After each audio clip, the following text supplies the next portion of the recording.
President Trump signing tariffs for imported steel and aluminum. Let's go right now to Commerce Secretary Wilbur Ross. Secretary Ross, congratulations. Thank you, Trish.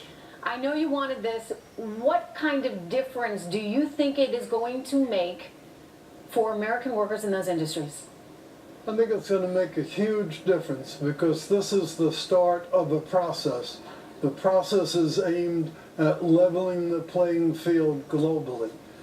Steel and aluminum have been particularly plagued by subsidized excess capacity, which led to dumping, led to displacement of domestic markets, led to all sorts of bad things.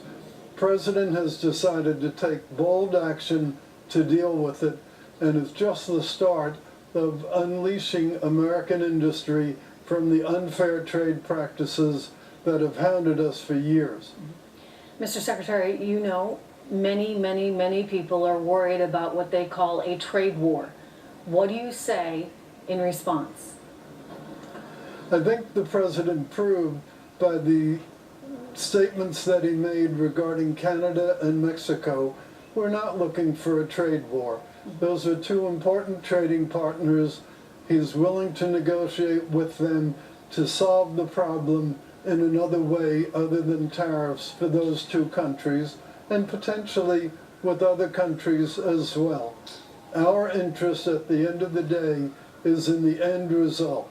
There is too much steel being produced on a subsidized basis. It's not fair competition. We need a level playing field, and this is a good start toward getting it.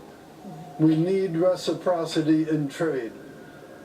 Where do we go from here? I mean, I suppose he can use this as a negotiating tactic with every country that we're doing business with, correct? Sure, well, and if every country would rally around, stop the transshipment, stop overproduction, stop all these unfair and inappropriate tactics, that would be a great solution. U.S. through this is going to start to reassert its leadership in solving trade problems in the world. But not just trade problems, right? I mean, if you think about it, Mr. Secretary, there's an opportunity to actually address some of the international issues that we're now facing. I mean, you think about China, for example, the video of them still trading with the North Koreans, even though they signed on to sanctions. Is this an opportunity for the President to say, listen, we're serious about this, and we have some mighty economic power. So right. If you're not with the program, then we have the ability to inflict some pain in an economic way. Well, anybody who doubts the President's sense of conviction and his willingness to be very aggressive really misses the boat. He is deadly serious. These were campaign promises, and just like myriad other campaign promises he made, this President keeps his promises. And he will also keep his promise to fix other parts of the trade situation. This is the first time an American government has really pushed back on this kind of scale. And it's taking some of the other countries, both our allies and those who are less allied with us, it's taken them a little while to realize this is not the old administrations in the U.S. This is a different administration. It is forceful, it is determined, it's serious, it's thoughtful, it's deliberative about the issues, but make no mistake about it, at the end of the day, we need and we will get lower trade deficits, and we will stop exporting jobs and start exporting more products instead. You took a little bit of heat for holding up the soup, the can of, I think it was Campbell's soup there. There you are. Some members of the media didn't like that. Do you regret it? Do I regret it? No, I think it brought a very clear message to people that these increases in cost of steel and aluminum are trivial.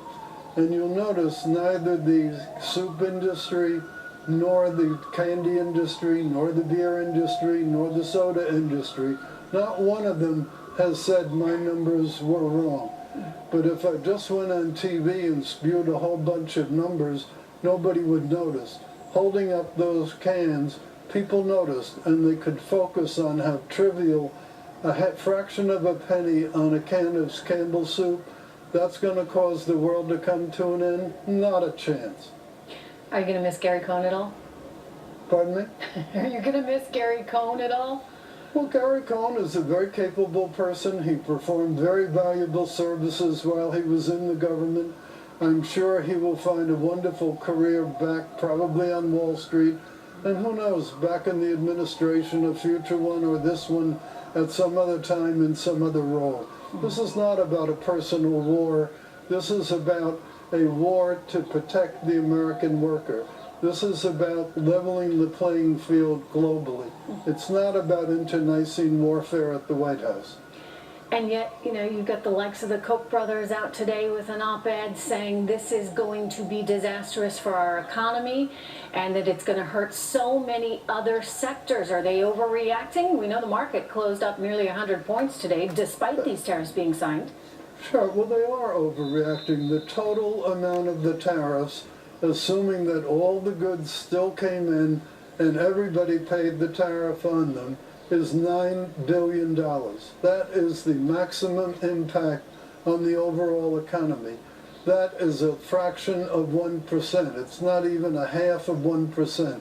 So anybody who thinks that this economy is so fragile that a 1/2% maximum price increase is going to affect anything, I just don't buy it. Further, I don't think the full tariffs will be passed on.